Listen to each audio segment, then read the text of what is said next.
બાપુને વિનંતી, ગંગાની ધારામાં સૌને અમને પણ સ્નાન કરાવો. આશીર્વચન પૂજ્ય પાઠવે.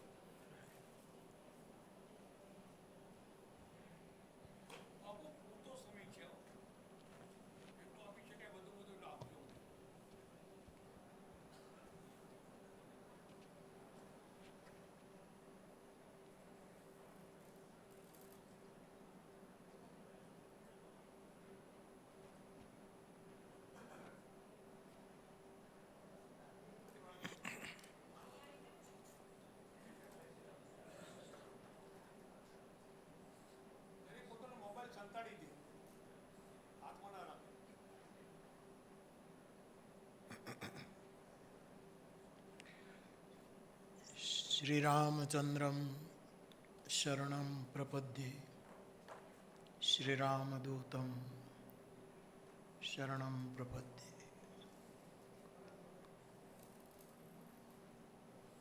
समन्वय संस्थानी आ 100મી ગોષ્ઠી એ નિમિત્તે જ્યારે આપણે સૌ અહીંયા એકત્રિત છીએ ત્યારે સૌ પ્રથમ આખા રાષ્ટ્રને પોતાની વીરતા, પોતાનો વિવેક અને પોતાના વિશ્વાસથી આખા રાષ્ટ્રને જેમણે સમન્વિત કર્યું એવા સરદાર પટેલની ચેતનાને હું પ્રણામ કરું છું. ત્યારબાદ આ વિચારને ક્રિયાન્વિત કરનારા સૌ વડીલો અને એમાં પ્રધાન આદરણીય પ્રતાપભાઈ, એમને પણ મારા નમન.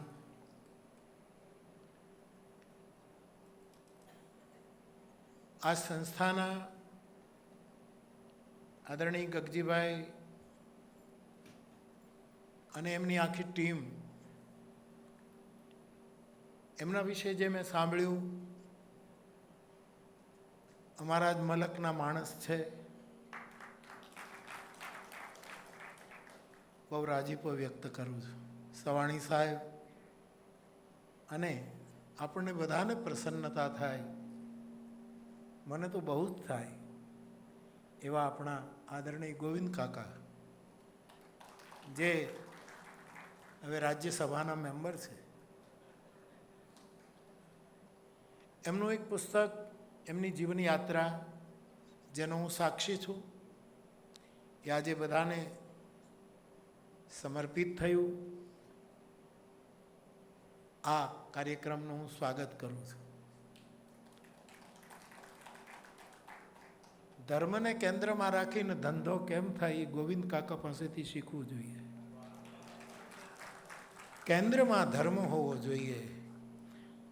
તો અમારે ત્યાં શાસ્ત્રોના સૂત્રોમાં લખ્યું છે, ઉદ્યમો ભૈરવ. ઉદ્યમ એ ભૈરવ છે, શંકરનો ગણ છે.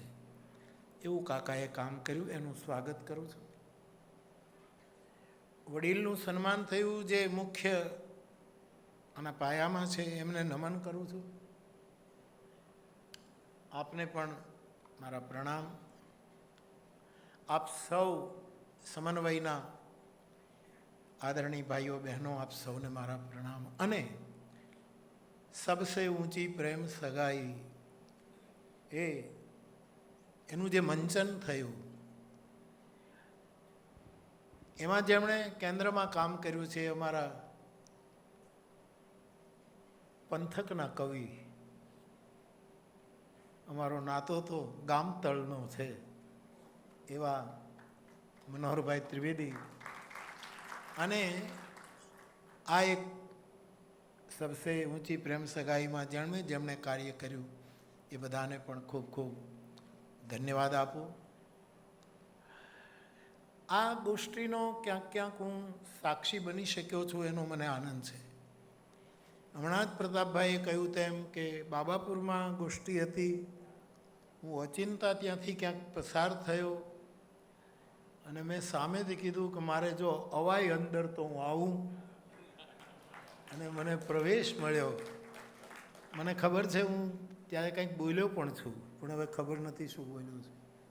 આપ સૌનું સ્વાગત કરું છું. તમારી નાતનો માણસ છું. હજી પણ શિક્ષક જ છું. ફરક એટલો જ છે કે મારી વર્ગ સંખ્યા વધી ગઈ છે. પહેલાં 35 કે 40 વિદ્યાર્થીઓની પાસે બોલતો હતો, હવે મારો વર્ગખંડ થોડોક વૈશ્વિક થતો જાય છે. પણ એનો પણ મને આનંદ, છતાંય હું મારું શિક્ષક પણ ભૂલ્યો નથી. એનું મને ગૌરવ છે. તો આપ સૌને મળતા મને આનંદ થાય છે. કેટલા ચહેરાને હું ઓળખું છું, નામથી, પરિચયથી કેટલા ચહેરાઓને હું ઓળખું છું. એ બધાને આપને મળવાનું થયું અને 100મી ગોષ્ઠીમાં હું સાક્ષી બન્યો, એનો પણ મને આનંદ છે. પ્રતાપભાઈ એમ કહ્યું છે કે સમયની બહુ છૂટ છે. ઉદ્ઘોષક અમારી દીકરી, એમણે પણ મને કહ્યું કે બાપુ ઘણો સમય છે, પણ હું મારી મર્યાદામાં રહીશ. પહેલી વાત, સમન્વય શબ્દ એક મંત્ર છે. એટલા માટે મેં સરદારને યાદ કર્યા શરૂઆતમાં. એક તો આ સરદાર ધામ છે, એમની છાયામાં બેસીને આ યુવાનો આટલું મોટું રાષ્ટ્ર નિર્માણ સુધી પહોંચવાનું કામ કરે છે. એટલે આ સમન્વય પુરુષને મેં પહેલાં પ્રણામ કર્યા. આ વ્યક્તિ ન હોત તો આખા રાષ્ટ્રનો સમન્વય ન થયો હોત. એના આપણે સાક્ષી છીએ. તો આ સમન્વય શબ્દનું મૂળ શું છે? નામ તો આપે બહુ જ ઉત્તમ રાખ્યું છે. આપને એનો મૂળ અર્થનો ખ્યાલ હોય જ, અને શિક્ષકને બધો જ ખ્યાલ હોય, લગભગ ન રાખવા જેવોય હોય.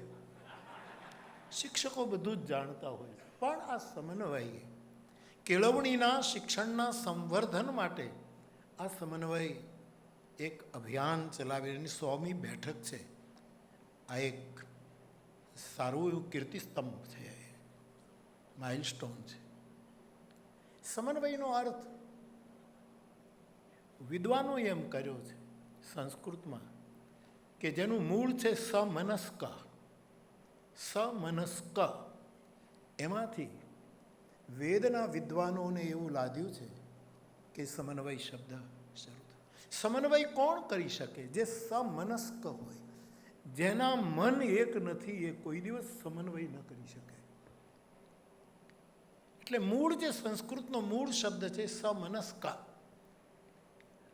તમામના મન જ્યાં સાથે જોડાય. આપણા વેદનો એક મંત્ર છે, સંગચ્છધ્વમ સંવદધ્વમ. આપણે સાથે ચાલીએ, આપણે સાથે બોલીએ. શું કામ? દેવા ભાગમ યથા પૂર્વે સંજાનાના ઉપાસતે. આપણા પૂર્વજો, આપણા ઋષિમુનિઓ, એટલે કે આપણા એ પૂર્વ શિક્ષકો. મેં બાબાપુરમાં કદાચ કહ્યું હતું, મને જો મારું સ્મરણ સાચું હોય તો, આ ગોષ્ઠી સમયે કે પહેલાં મને ખબર નથી, દીદીને ત્યાં હું ઘણી વખત જતો હોઉં છું.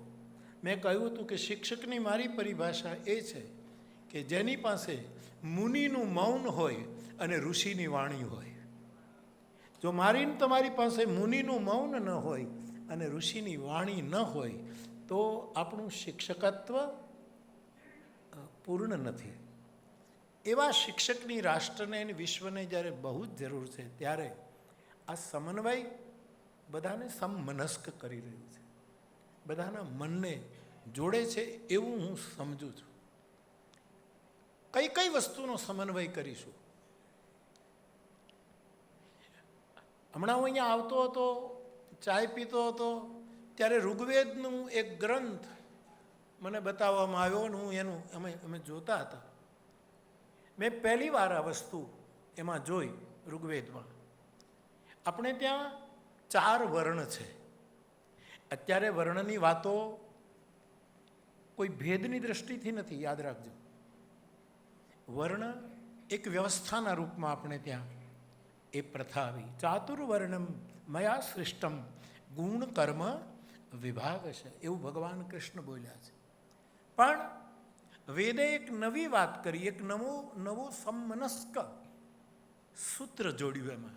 આજે જ હું 1 કલાક પહેલાં એ ગ્રંથના દર્શન કરતો હતો ત્યારે એ મને મળ્યું, અમારી વાત ચાલતી હતી. એમાં એમ લખ્યું છે કે વેદકાળમાં આપણા જે પૂર્વ શિક્ષકો છે, ઋષિઓ છે, આચાર્યો છે, મને હમણાં જ કોઈકે પૂછ્યું કે બાપુ અતિથિ દેવો ભવ એ ઉપનિષદનું 4થું સૂત્ર છે, એ ક્યારે આવે? આપણામાં અતિથિ દેવો ભવ એ ક્યારે ચરિતાર્થ થાય? મેં કહ્યું કે જે વ્યક્તિ પહેલાં માતૃદેવો ભવ, પોતાની માને દેવ માને, પિતૃદેવો ભવ, પિતાને દેવ માને, આચાર્યને પોતાના શિક્ષકને દેવ માને, એને ઘરે ઈશ્વર પણ અતિથિ દેવો ભવ બનીને આવતો હોય છે. એટલે પહેલાં 3 એ પ્રોસેસ છે કે તું પહેલાં માતૃદેવો ભવ, અને માતૃદેવો ભવ એટલે આપણી ગુજરાતી ભાષા આ માતૃદેવો ભવ છે. પિતૃદેવો ભવ એટલે આપણા પૂર્વસૂરીઓ, આપણા વડીલો. આ જુવાનીમાં આ બધા આવું કામ કરે છે ત્યારે મને એમ લાગે છે કે એમનું તો પુણ્ય, હિમાલય જતા હતા અને પાછા વળી ગયા છે. આ તો વિનોબા જેવી દાખલો આપે બેસાડ્યો. વિનોબાજી હિમાલય જતા હતા અને ગાંધી બાપુએ એને સંદેશો આપ્યો કે મારે જે સત્યાગ્રહ શરૂ કરવો છે એમાં તમારા જેવી વ્યક્તિની જરૂર છે. તમે હિમાલય ન જાઓ અને તમે મારા સત્યાગ્રહનો આરંભ કરો. એ જે વિનોબાજી જ્યાં ઊભા હતા, જે સત્ય છે, ત્યાંથી બાપુના કહેવાથી તુરંત બાપુ તરફ વળી ગયા છે. મને નવાઈ લાગ, ગગજીભાઈ સત્યની ખોજમાં નીકળ્યા અને જો એમનેમ આગળ ગયા હોત તો સત્ય મળ્યું હોત કે કેમ એ મને ખબર નથી, પણ એણે ખરેખર આ સંસ્થા દ્વારા સત્ય લાધી લીધું. ક્યાંક પહાડોમાં જઈને સત્ય મળે જ. આપણા ઋષિમુનિઓએ કહ્યું છે કે બ્રાહ્મણત્વ એટલે સત્યત્વ. બ્રાહ્મણત્વ ક્યાં પ્રાપ્ત થાય? કાં તો નદીના સંગમ ઉપર, કાં તો ગિરિની ગુફામાં, કાં તો કોઈ ઋષિના ચરણમાં બેસીને આપણે સત્ય પ્રાપ્ત કરી શકતા હોઈએ છીએ. તો આ જે બધું થઈ રહ્યું છે એનો એક સાધુ તરીકે મને આનંદ થાય છે. તો સમમનસ્ક, તો વેદને હું આજે જ કલાક પહેલાં હું જોતો હતો ઋગ્વેદ, એમાં એમ લખ્યું છે કે ભારતમાં વેદકાળમાં 4 વર્ણ નહોતા, 5 વર્ણ હતા. એ નવી વાત હતી મારા માટે. અને કહે છે સનાતન શાશ્વત વેદ, આપણો સૌથી પ્રથમ વેદ ઋગ્વેદ કહે છે, એની ઋચા છે. એમાં એમ કહ્યું છે કે બ્રાહ્મણ, ક્ષત્રિય, વૈશ્ય અને સેવકાય, એ જે આપણે વ્યવસ્થા ઊભી કરી એમાં એક 5મો વર્ણ જોડીને એણે એક સમન્વય ઊભો કર્યો વેદે, અને એ 5મો વર્ણ છે નિષાદ. નિષાદ એ 5મો, એ વૈદિક વર્ણ. ગીતામાં 4 જ વર્ણ છે, એ પરમ સત્ય છે. અમારા રામચરિતમાનસમાં વર્ણ ધર્મ નહીં આશ્રમ 4 જ ગણતરી છે. પરંતુ જ્યારે વેદ આમ 5મો એક વર્ણ ઉમેરી અને સમન્વય કરે છે ત્યારે અમે વાત કરતા હતા કે આનો અર્થ શું કરવો આપણે? નિષાદ, એનો અર્થ શું કરવો? એટલે હું મારી રીતે કહેતો હતો કે બ્રાહ્મણ છે, આમાં કોઈ વર્ણ પરક નહીં લેશો પ્લીઝ, કારણ કે અંતે તો આપણે ભેદની ભીતો ભાંગવાની છે. મનુ દાદા જેમ કહેતા, દર્શક દાદા, કે આ ભેદો આપણે ભાંગવા જ. આ તો એક વ્યવસ્થા હતી ને વ્યવસ્થા તો કાલ, ક્રમ, દેશ, કાળ અને પાત્ર પ્રમાણે બદલે. એક વ્યવસ્થા છે, એમાં સમય પ્રમાણે પરિવર્તન, સંશોધનનો સ્વીકાર આપણે કરવો જોઈએ. પરંતુ બ્રાહ્મણ શું કરે? મને તમને બ્રહ્મ વિદ્યા આપે, બ્રહ્મની નજીક લઈ જાય. ક્ષત્રિય શું કરે? આપણું રક્ષણ કરે. આપણા સૈનિકો, આપણા આર્મી, આપણું જે બધા છે આપણા ક્ષત્રિયો છે, એ આપણા દેશનું રક્ષણ કરે. વૈશ્ય શું કરે? આ ઉદ્યોગપતિઓ, આ વડીલો, આ વેપારમાં પડેલા, એ ગાયોને પાળે, વેપાર કરે, વાણિજ્ય કરે, એ સમાજનું ભરણ પોષણ કરે, એ પાલન કરે. અને એક એવો સમાજ કે જે કઠિનમાં કઠિન ધર્મ કરે છે, અને જે સેવા છે એ કેવો કે જે સેવા ધર્મ કઠિન. પણ આ નિષાદપણું શું કરવું? એટલે હું કહેતો હતો કે બ્રાહ્મણપણું આપણને બ્રહ્મત્વ આપે, ક્ષત્રિયપણું આપણું રક્ષણ કરે, વૈશ્યપણું આપણું પોષણ કરે, અને સેવકપણું, દાસપણું. આ મોરારી બાપુ તો અમારા સાધુમાં બાળક જન્મે ને ત્યારથી બાપુ શબ્દ લાગી જાય. બાકી મારું નામ મોરારી દાસ છે. અમે સેવક છીએ, અમે સેવા કરનારા છીએ, અમે કોઈ માલિક નથી. તો મારું નામની સાથે મારા પિતાનું નામ પ્રભુદાસ બાપુ, મારા દાદાનું નામ ત્રિભુવનદાસ બાપુ. અમે દાસ તરીકે પંકાય. એટલે સેવા એ બહુ ઉત્તમ પદ છે. પરંતુ નિષાદ જે શબ્દ આવ્યો વેદમાં, એનો અર્થ મને એવો સમજાયો કે બીજાને બ્રહ્મત્વ આપવું બહુ મોટી ઘટના છે. રક્ષણ કરવું બહુ જ જરૂરી છે. કોઈ ભૂખ્યું સૂવે નહીં, બધાનું પોષણ થાય, કોઈનું શોષણ ન થાય, એ પણ અત્યંત જરૂરી છે. અને આ યુવાનો બધા સેવા કરે છે, એવી સેવા કરવી એ પણ ઉત્તમ છે. પરંતુ નિષાદ પાંચમો વર્ણ શું કામ? એનું એક જ કારણ કે આ કિનારેથી સામે કિનારે પાર કરનારો કોઈ વર્ગ હોય તો તે નિષાદ છે. આ બધા તારક તત્વો આપણને પાર ઉતારે છે, અહીંથી લઈને સામે. અને નિષાદ શબ્દ આવે એટલે મારે તો રામચરિતમાનસ માટે તો કેટલો મોટો મેસેજ આવે. કારણ કે રામાયણમાં તો નિષાદ એક એવું પાત્ર છે. હું હમણાં કથાઓમાં કહ્યા કરું છું કે અર્જુનને સમન્વય, પ્રતાપ બાપા વડીલો, સમન્વય ઘણી વસ્તુનો કરવો પડશે. આપણે આપણા જીવનમાં, આપણા જીવનની યાત્રામાં વિષાદ અને પ્રસાદનો પણ સમન્વય કરવો પડશે. આ બંને એક સિક્કાની બે બાજુ છે. પરમાત્માએ બંને આપણને આપ્યા છે, એનો સમન્વય આપણે કરી શકતા નથી. ઘણા લોકો વિષાદ વાળો સિક્કાનો ભાગ જ જોયા કરે છે, આખી જિંદગી રેડ્યા કરે છે. અને ઘણા એને થોડો કામ ફેરવીને પ્રભુના પ્રસાદનો સિક્કાનો ભાગ જ જોયા કરે છે. આ જો સમન્વય શિક્ષક કરે, શીખે. આજે આપ તો બધા રિટાયર્ડ છો કે જે કંઈ મને ખબર નથી બહુ, પણ આજે તો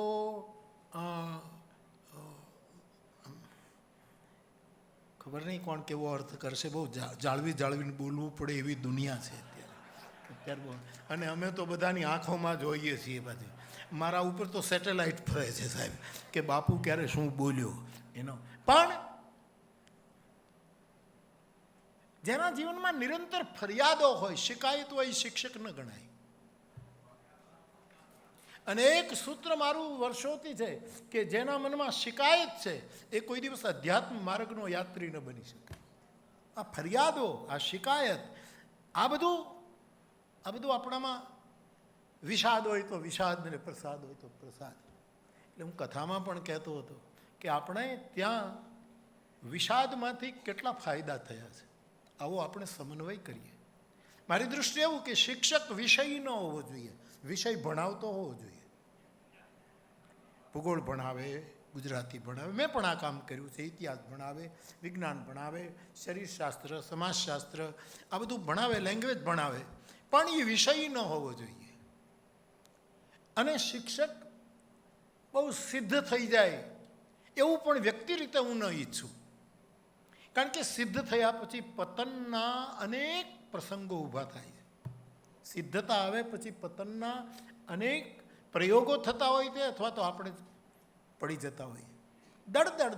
દડી પડે ભાઈ માણસ છે. આ સુરતના આપણા કવિ, નવસારીના કવિએ આ કવિતા લખી. દડી પડે ભાઈ માણસ છે, અને હસતા હસતા રડી પડે ભાઈ માણસ છે, અને રમતા રમતા લડી પડે ભાઈ માણસ છે. એવા સમયમાં જ્યારે આપણે જીવીએ છીએ ત્યારે સાહેબ શિક્ષકે આ પ્રસાદ અને વિષાદમાં સમન્વય સાધવો પડશે. નાની મોટી શિકાયતો, નાની મોટી અપેક્ષાઓ. આજે સાહેબ, હું તો હવે મારો જીવ ક્યાંક બીજે જ આંટા મારતો હતો. નોકરી તો મારે કરવી પડી, બાધ્યતા હતી. પણ હું હજી મારા શિક્ષકોને મળું ત્યાં એમ કહું કે હું અત્યાર સુધી જો હોત ને નિવૃત્ત થયો હોત તો મને કેટલું પેન્શન મળે. ખોટનો ધંધો કર્યો છે, મને કેટલું પેન્શન મળે. આજે શિક્ષકોને એને અધિકાર પ્રમાણે, એની પાત્રતા પ્રમાણે બધું મળવું, પણ અપેક્ષા અને શિકાયતથી મુક્ત શિક્ષકો. એનો જે નિજ ધર્મ છે, એનો જે સ્વધર્મ છે, અને એને લીધે જીવનમાં વિષાદ આવે, કોઈ ખૂબ આગળ વધી જાય ને આપણે પાછળ રહી જઈએ, એ વિષાદ અને પ્રસાદ બંનેનો સમન્વય મારે ને તમારે કરવો પડશે. હું આપને એક જ વાત કહું કે કુરુક્ષેત્રના મેદાનમાં અર્જુનને વિષાદ ન થયો હોત તો ભગવદ્ ગીતા ન મળી હોત. આ વિષાદનું ફળ છે, વિષાદ બીજ હતું. અને મોક્ષ સંન્યાસ જે પ્રસાદ યોગ, તમારી પ્રસાદથી, તમારી કૃપાથી મારી સ્મૃતિ પાછી, સ્મૃતિ લબ્ધા. તો અર્જુનનો વિષાદ ન હોત તો ભગવદ્ ગીતા ન હોત. વાલ્મીકીને ક્રોંચ પક્ષીને તીર માર્યું એક પારધીએ અને એક ચીખ નીકળી ગઈ. વાલ્મીકીજીને વિષાદ ન થયો હોત તો વાલ્મીકી રામાયણ ન હોત. વાલ્મીકી રામાયણ મળી. ભગવાન વેદવ્યાસ, એને આટલા ગ્રંથોની રચના પછી વિષાદ ન થયો હોત તો શ્રીમદ ભાગવત આપણને ન મળત.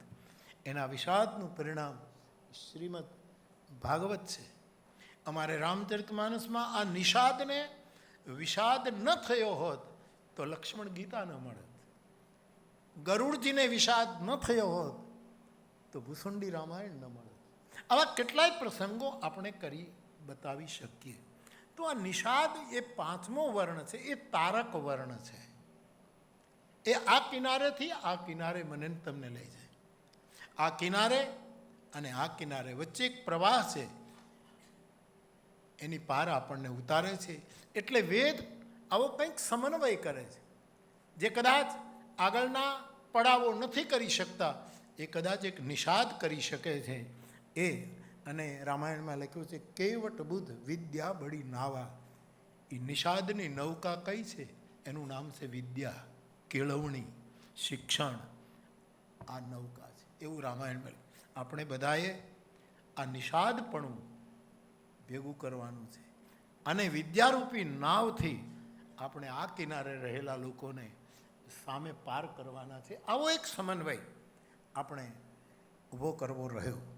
તો સમન્વય નામના મૂળમાં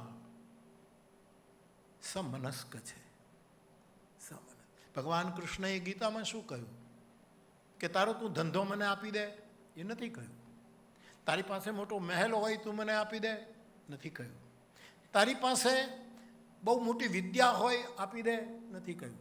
તારી પાસે બહુ જ પુરાતન અને સનાતન ગ્રંથો હોય તે આપ, નથી કહ્યું. મન મના ભવ મદ ભક્તો, તું મારો બની જા, મારા મનવાળો બની જા. અને મય્યેવ મન આધસ્વ, તું મને તારું મન આપી દે. આટલી જ માંગણી કરી છે. આ એકાબીજાને જે મન આપી દેવું, આ ગોષ્ઠીનો અર્થ એકાબીજાને મન આપવાનું છે. અને સમનસ્ક શબ્દમાંથી આ સમન્વય શબ્દની વ્યુત્પત્તિ વિદ્વાનો કહે છે. તો આ મીટિંગને હું સમનસ્ક મીટિંગ કહીશ. આ 100મી મીટિંગ છે, બહુ જ મહત્વની મીટિંગ છે.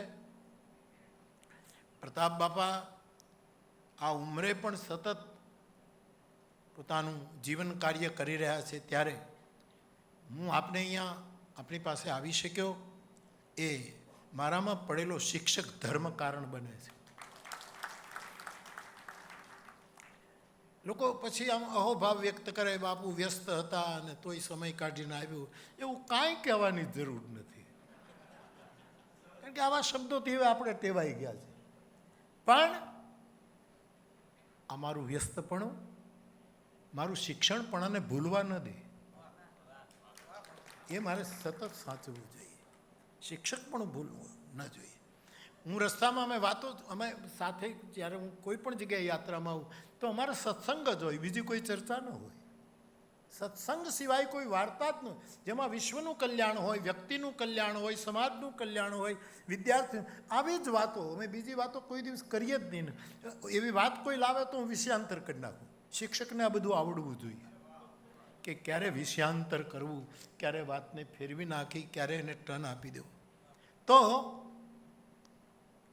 મને એવું લાગે આપણા વેદ એમ કહે છે કે કોઈ પણ શબ્દ હોય એનો એક દેવતા હોય છે, એનો એક છંદ હોય છે, એનો એક ઋષિ હોય છે. આ તો વૈદિક પરંપરા. એટલા માટે પ્રતાપભાઈ, સમન્વય શબ્દનો પણ એક દેવતા છે, એનો પણ એક ઋષિ છે.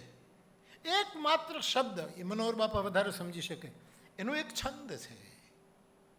અમારે તુલસી તો કહે વર્ણાનામ અર્થ સંઘાનામ રસાનાં છંદસામપી મંગલાનાંચ કરતારો વંદે વાણી વિનાયકો. જે શબ્દ જગતનું કલ્યાણ કરે એ મંત્ર છે. અને જ્યારે મંત્ર શબ્દ આવશે ત્યારે એનો કોઈક ઋષિ હશે, એનો છંદ હશે, એનો કોઈ દેવતા હશે. અને પછી એ દેવતા જે હોય એને ક્યાં બેસાડવો, એને કયા સિંહાસન? તો આ સમન્વયના જે દેવતા છે એ ભગવાન શંકર છે.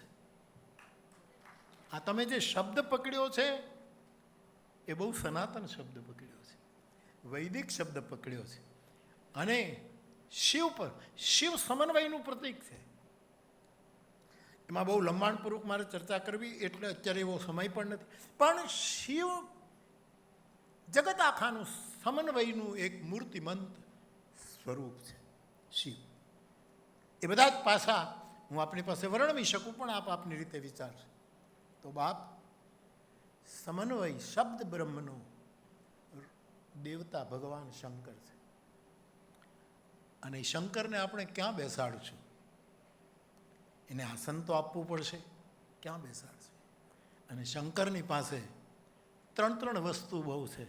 ત્રિશૂળ છે, ત્રિનેત્ર છે, ત્રણ વસ્તુ બહુ જ છે. એમાંય આપણે વિસ્તારમાં નથી. તો શંકર ભગવાન સિંહાસન ઉપર ન બેસે, શંકર ભગવાન ટીપોઈ ઉપર બેસે. એ સિંહાસનના પુરુષ નથી, એ 3 ખૂણાવાળી એક ટીપોઈ છે, એના ઉપર એ બેસે. એ ટીપોઈને તમે જ્ઞાન, કર્મ અને ભક્તિ પણ કહી શકો, એને સત્ય, પ્રેમ અને કરુણા પણ કહી શકો. એને ઘણા, એ ટીપોઈને તમે ગમે રીતે એનું પેલું કરી શકો. પણ મારે અહીંયા સમન્વયના દેવતા શિવને ટીપોઈ પર બેસાડવા છે, ત્યારે સમન્વયની ટીપોઈ છે. પહેલું એનું જે પગલું છે, પાયો છે, તે છે સંવાદ. આજે સમાજમાં જે તૂટે છે એ સંવાદ તૂટે છે. અપવાદની તો બોલબાલા છે, વિવાદ તો પગ પર છે, દુર્વાદની કોઈ સીમા નથી. એવા સમયમાં આ સમન્વય સંસ્થાનો દેવતા આ ટીપોઈ ઉપર બેસે અને એનો પહેલો પાયો છે સંવાદ. ગીતા કહે છે પરસ્પર સંવાદ કરો, બોધયંત. તમારી પાસે જે કંઈ જાણકારી છે, તમે કંઈક જે શીખ્યા છો, તમે જે પ્રાપ્ત કર્યું છે, તમારા વિદ્યાર્થીઓને તમારે આપવાનું છે, સમાજને આપવાનું છે, એ તમે પરસ્પર સંવાદ દ્વારા કરો. સમન્વયની દેવતાની આ મોટામાં મોટો અભિષેક ગણાશે. અને તે પહેલું સૂત્ર છે મારી દ્રષ્ટિએ, સંવાદ. આ બહુ જ જરૂરી છે. મને ઘણા પૂછે કે આ રામાયણ લઈને તમે ફરો છો, એનું મૂળ કારણ શું? મૂળ કારણ તો અમારી પરંપરા પણ છે, અને મૂળ કારણ એ છે કે સંવાદનું શાસ્ત્ર છે. આપ ગીતા પઢો છો, શું વાંચો છો? કૃષ્ણાર્જુન સંવાદે. સંવાદ જ છે, વિવાદ નથી, અપવાદ નથી, દુર્વાદ નથી. આજે દુનિયામાં તમે જોયા કરો કેટલા અપવાદ, દોષ દર્શન, એકાબીજા ઉપર ચારે બાજુ વિવાદ વિવાદ વિવાદ. મગજ કામ નથી કરતું કે આપણે ક્યાં જઈ રહ્યા છીએ, કઈ દિશામાં આપણી ગતિ છે. તો સંવાદ બની રહે. અને આ ગોષ્ઠી એટલે સંવાદ. ગોષ્ઠી એટલે બીજું શું? બધા પોતપોતાના વિચારો રજૂ કરે, પોતાના અનુભવો રજૂ કરે.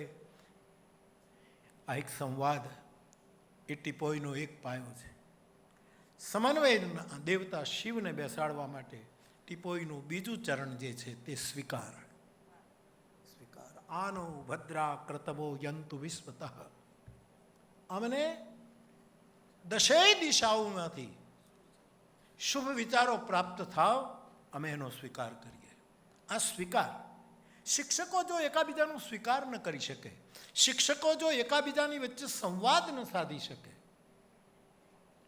ઘણા તો પતિ પત્ની બંને શિક્ષકો હોય છે, પણ સંવાદનો પાઠ કદાચ ભણાવી દે, ચોક્કસ સારામાં સારી રીતે ભણાવી દે કે સંવાદ આને કહેવાય, એના સૂત્રો, પણ સ્વીકાર થવો જોઈએ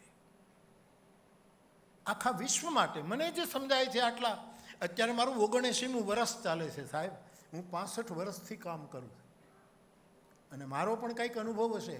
આપણા વડીલો એમ કહે કે 80 વર્ષની જેની ઉંમર થાય એ માણસ 125 વર્ષનું જાણતો હોય, કારણ કે એના પહેલાંના 50 વર્ષના વડીલોને એણે ભેગો બેઠો હોય, એના અનુભવો જાણ્યા હોય. એટલે હું મારો અનુભવ કહું છું કે એક તો સંવાદ થવો જોઈએ અને બીજો સ્વીકાર થવો જોઈએ. આ પ્રતાપભાઈ મને એમ કહેતા હતા કે હવે હું નિવૃત્તિ લઉં છું, એવું છે ને, આ છોડવું છે, સ્વીકાર કરી લેજો.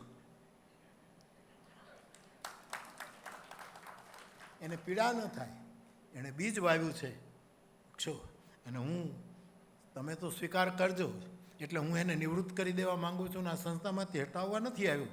પણ રામાયણમાં એમ લખ્યું છે કે લંકામાં જતી વખતે હનુમાનજીએ જામવંતને કીધું મારે શું કરવાનું, તો કે કામ તારે કરવાનું, માર્ગદર્શન મારે આપવાનું. તારામાં જોશ છે ને તું કામ કરીશ, પણ બુઢાનું માર્ગદર્શન કરીશ તો દરિયામાં વચ્ચે પડી જઈશ. એમાં વડીલનું માર્ગદર્શન લઈને એમને જ્યારે નિવૃત્ત થવું હોય ત્યારે, નહીંતર નિવૃત્ત થાય છે કોણ? આ દેશનો પ્રોબ્લેમ આ છે.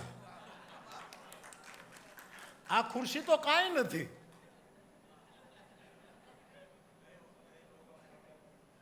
પ્રતાપ દાદાની બહુ જરૂર છે, પણ છતાંય કોઈ એમ કંઈક ધમકી આપે કે નહીં હવે હું આ સંસ્થામાંથી નીકળી જજો, તમારે જે કર્યા કરજો. અને જો અત્યાર સુધી મેં આ પાણી પાયું છે ને, હવે પાવડો મારી દઉં છું, બીજા ક્યારામાં પાણી નાખી દઉં છું, એવું કહે તો એને એક શેર કહેવો. હું તમને એક શેર શીખવાડી દઉં.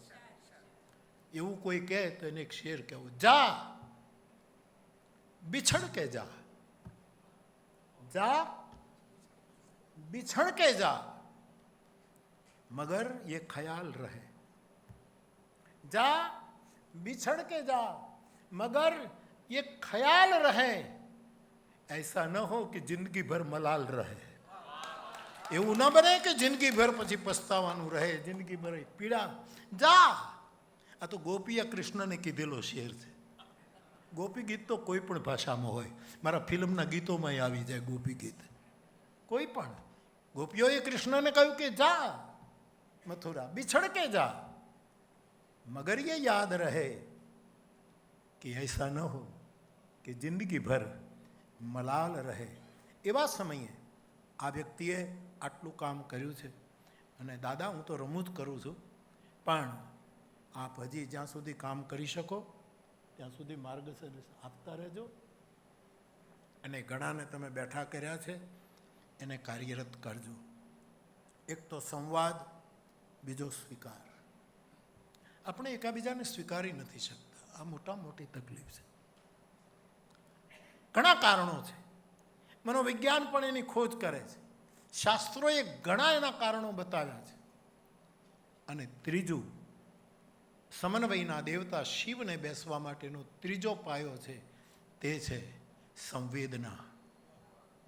સંવેદના આજે ઘટે છે. સંવેદના મને ખબર મળી, આજે હું આવ્યો અને સીધો હું એક અમારા બહુ સ્નેહી, બહુ જ પરોપકારી સાધક પ્રફુલભાઈ એ ઓચિંતા નિર્વાણ પામ્યા, તો હું એના ત્યાં ગયો. મને બધાએ કહ્યું કે બાપુ 2 દિવસ થઈ ગયા માણસ મૃત્યુ પામ્યું, પણ એના શેરીમાં એક કૂતરું 2 દિવસથી હાવ ઉદાસ થઈને પડ્યું છે કે અહીંથી કોઈક જતો રહે. આ સંવેદના, આની બહુ જ જરૂર છે. મારું એક સૂત્ર છે, મારું મીન્સ મારા ગુરુની કૃપાથી મને જે 3 વસ્તુ હું સત્ય, પ્રેમ, કરુણા જે કયા કરું છું, સત્યને શપથની જરૂર નથી. અને આજે સત્યની વાતો કરનાર સોગંદ બહુ ખાય છે. સોગંદ હું સાચો છું, પણ સત્યને શપથની જરૂર હોય જ નહીં. સત્યને સોગંદ ખાવા પડે સમજવાનું એ સત્ય ખંડિત સત્ય છે.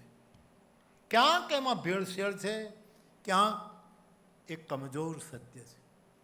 સત્યને શપથની જરૂર નથી અને પ્રેમને અર્થની જરૂર નથી. એની વ્યાખ્યા કરવાની જરૂર નથી. પ્રેમને અર્થ, હા, નારદજીએ પ્રેમના અર્થો કર્યા છે ભક્તિ સૂત્રમાં, શાંડિલ્યએ પ્રેમના અર્થો કર્યા છે, બધાએ પ્રયત્નો કર્યા. નહીંતર મને હંમેશા એમ સમજાય કે પ્રેમને કંઈ અર્થની જરૂર નથી. એ તો આંસુડા કહી દે, ચહેરો કહી દે, સંવેદના કહી દે કે આ વ્યક્તિમાં પ્રેમ છે. એના ભાષ્યો થવાય જોઈએ. નારદજીએ 84 સૂત્ર આપ્યા પ્રેમના, એને ઇનકાર ન કરું, કારણ કે એના ઉપર પણ હું બોલતો હોઉં. પણ પ્રેમને, પ્રેમ પ્યાર કો પ્યાર હી રહેને દો, કોઈ નામ ન દો, એવું એક પંક્તિમાં આપણે ત્યાં આવે છે. પ્રેમને અર્થની જરૂર નથી, સત્યને શપથની જરૂર નથી અને કરુણાને ગરથની જરૂર નથી. પૈસા હોય તો જ હું કરુણા કરું એ કોઈ દિવસ ન. શેરીનું કૂતરું પણ સંવેદના કેળવી શકે છે. ગેડ વિસ્તારમાં જ્યારે અતિવૃષ્ટિ થઈ, કાલાવાડમાં કથા હતી, વર્ષો થયાના, કેટલા પશુઓ બધા વહી ગયા, કેટલા મૃત્યુ પામ્યા. મારે કથા બંધ રાખવી પડી અને 2-4 સાધુઓ અમે બધા એ વિસ્તારની પીડા જોવા માટે નીકળ્યા.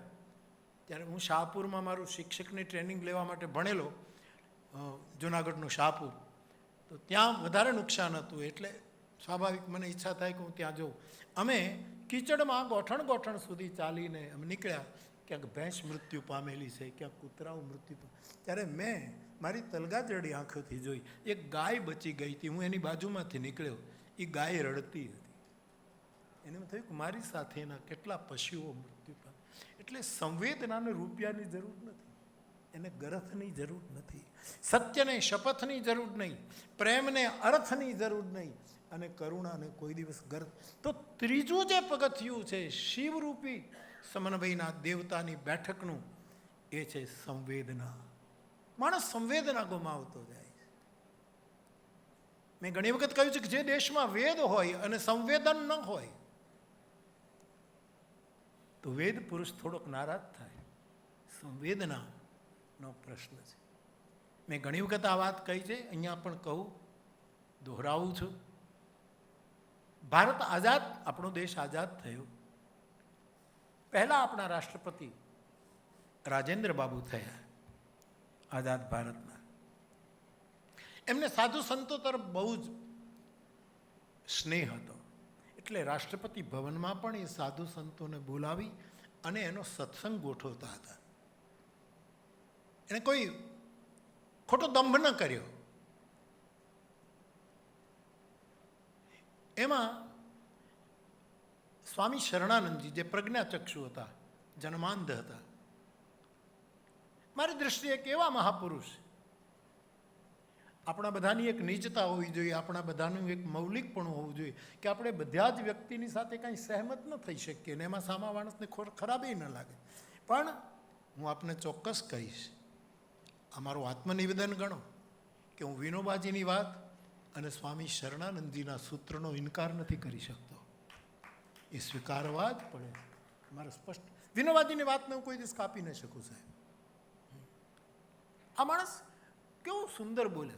વિનોબાજીને જ્યારે કોઈએ પૂછ્યું કે ધર્મ અને વિજ્ઞાન માટે શું કરવું, આ કેળવણીમાં ધર્મ અને વિજ્ઞાનનો સમન્વય કરવો જોઈએ, એ વાત જ્યારે વિનોબાજીને પાસે આવ્યું, ત્યારે જ્યારે એમ પૂછવામાં આવ્યું કે ધર્મ અને વિજ્ઞાનમાં તમને શું તફાવત લાગે, ત્યારે વિનોબાજીએ કહ્યું કે ધર્મ એ વિજ્ઞાન એ ગતિ કરી શકે, ગતિ કરાવે. આપણે આજ ક્યાં ને ક્યાં આપણું પ્રજ્ઞાન પહોંચ્યું, સૂર્ય તરફ આપણે જઈ રહ્યા. વિજ્ઞાન ગતિ કરાવી શકે, પણ દિશા તો ધર્મ જ આપી શકે કે કઈ દિશામાં ગતિ કરવી છે, કઈ બાજુ આપણે જવું છે. એ વિનોબા આ વાતને કોઈ કાઢી ન શકે, અકાટ્ય છે. એવું જ મારા માટે સ્વામી શરણાનંદજી તો એ પણ બિહારના રાષ્ટ્રપતિ સાહેબ પણ બિહારના હતા. અને એમણે રાષ્ટ્રપતિ ભવનમાં સ્વામી શરણાનંદજીનો સત્સંગ ગોઠવ્યો કે સ્વામીજી આપ આવો ને અમારું માર્ગદર્શન કરો. ભારત આઝાદ થયો છું, હું પહેલો રાષ્ટ્રપતિ છું, અમને કંઈક સમજાવો. બધા હવે રાષ્ટ્રપતિ સત્સંગ ગોઠવે તો બધા કેટલાક મોટા માણસો ત્યાં આવે, સ્વાભાવિક છે. સ્વામીજી મુખ્ય આસન પર બેઠા અને રાષ્ટ્રપતિજીને કહ્યું તમે કંઈક પ્રશ્ન પૂછો પછી હું એના ઉપર બોલું. રાષ્ટ્રપતિનો આ પ્રશ્ન જે ઐતિહાસિક પ્રશ્ન છે એમણે પૂછ્યું કે અમારી સામે માર્ગ છે, મંજિલ પણ છે અને યાત્રા કરવાની પગમાં તાકાત પણ છે, છતાં અમે ચાલતા કેમ નથી? અમે માર્ગ કેમ નથી પકડતા? અને અમે મંજિલ સુધી કેમ નથી પહોંચતા? સ્વામીજી અમારું માર્ગ. કદાચ જગતમાં એક વાક્યમાં કોઈ પ્રવચન થયું હોય રાષ્ટ્રપતિ ભવનમાં, એક વાક્યમાં નહીં, એક શબ્દમાં પ્રવચન પૂરું કર્યું અને સ્વામીજીએ કહ્યું કે રાષ્ટ્રપતિજી શું કહો છો? કે માર્ગ છે, મંજિલ છે, પગમાં તાકાત છે, ઈચ્છા પણ છે કે અમારે ત્યાં પહોંચવું છે, છતાં અમે ગતિ કેમ નથી કરી શકતા? ત્યારે એ બાવો એમ બોલેલો, સંવેદનાનો અભાવ. મારું પ્રવચન પૂરું થાય છે આવું કહીને સ્વામીજી ઉઠી ગયેલા. એક ટૂંકામાં ટૂંકું કોઈ પ્રવચન હશે તો આ છે, સંવેદનનો અભાવ.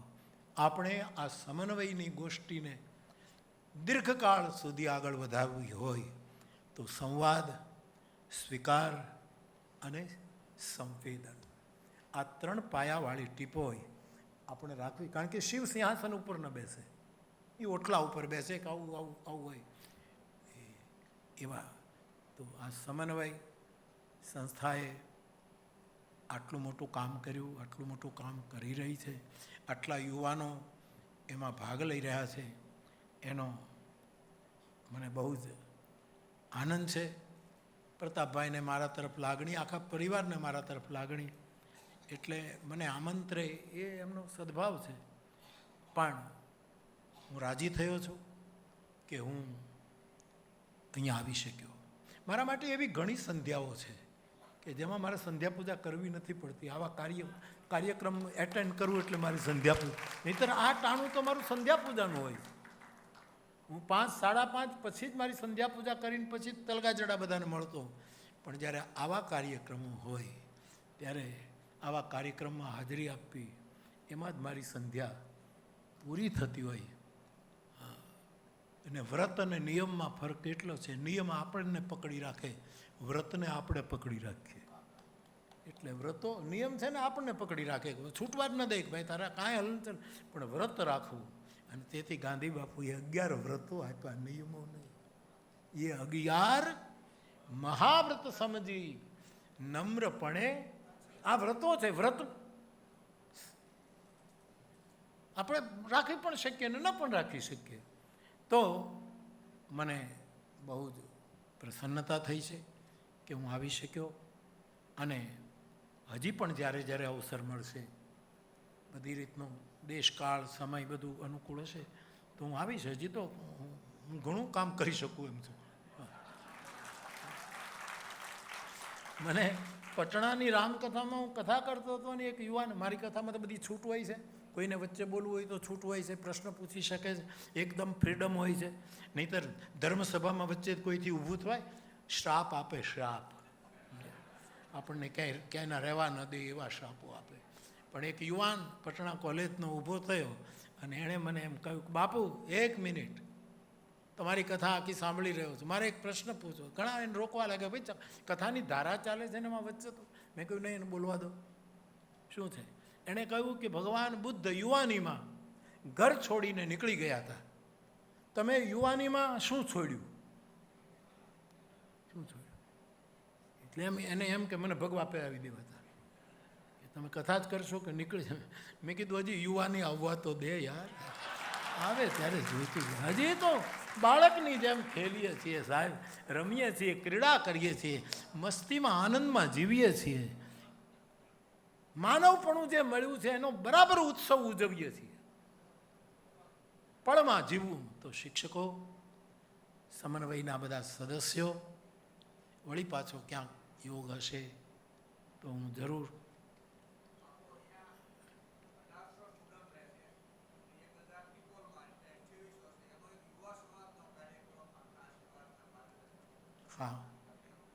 યાદ કરાવજો.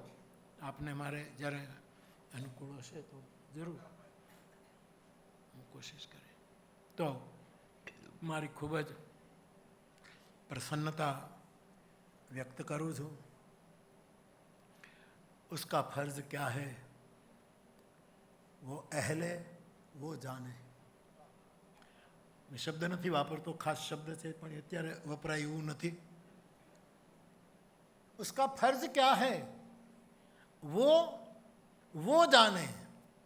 मेरा फर्ज मोहब्बत है जहाँ तक पहुँचे. મારું કામ સત્ય, પ્રેમ અને કરુણાનું છે. બેન કહેતી હતી સત્ય એક વચન છે. આ ગણિતની જેમ સ્કૂલમાં હું અચિંતા જે સ્કૂલોનું પ્રાઇમરી સ્કૂલનું ઉદ્ઘાટન કરું ને પછી અચિંતા મુલાકાત લઉં છું. આ મારો સ્વભાવ છે. અચિંતા જાઉં, ક્લાસ એટેન્ડ કરું. રૂપાલા સાહેબની હમણાં સ્કૂલમાં ઈશ્વરિયામાં ઉદ્ઘાટન કર્યું પછી મેં કીધેલું કે સાહેબ હું ગમે ત્યારે સ્કૂલની મુલાકાતે આવીશ, મારા હાથે ઉદ્ઘાટન કરાવ્યું છે એટલે હું જાઉં. પછી એક ક્લાસ એટેન્ડ પણ કરું અને વ્યાકરણની રીતે સમજાવું કે સત્ય એક વચન છે, આપણા માટે જ હોય. બીજા પાળે ન પાળે, બીજા સ્વીકારે ન સ્વીકારે, એમાં પડાય જ નહીં. સત્ય એક વચન છે અને પ્રેમ દ્વિવચન છે. એમાં બે જણા જોઈએ પરસ્પર. બાપ દીકરો, મા દીકરી, ગુરુ શિષ્ય, વિદ્યાર્થી શિક્ષક, આ દ્વિવચન છે. અને કરુણા બહુવચન છે. આખા જગત ઉપર કરુણા વરસો, કરુણા વરસો. તો જેની જે ફરજ હોય એ પાળે ન પાળે, मेरा पैगाम मोहब्बत है जहाँ तक पहुँचे. सर्वे भवन्तु सुखिनः, सर्वे सन्तु निरामया, सर्वे भद्राणि पश्यन्तु माँ कश्चित् दुख. ભાગવત. આપ સૌને મારા પ્રણામ. જય સિયારામ.